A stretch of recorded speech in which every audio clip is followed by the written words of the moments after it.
There's quite a few videos I've seen on YouTube where people can't find the OBD2 reader on an SLK. So on cars after 2000, it's very simple, easy under here.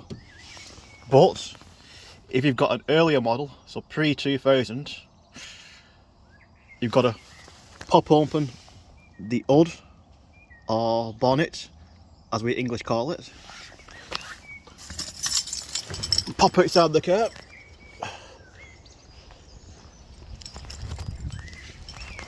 And go into the engine bay.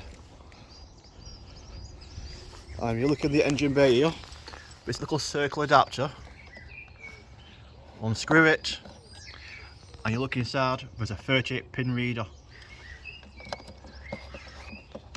So if you want to read basic codes, you're going to need an adapter. You can buy cheap adapters on eBay, but they're shit. What you need is an iCaresoft adapter with an iCaresoft reader. And the adapter, what you need is a red colour one, not a black colour one because they're cheap and nasty.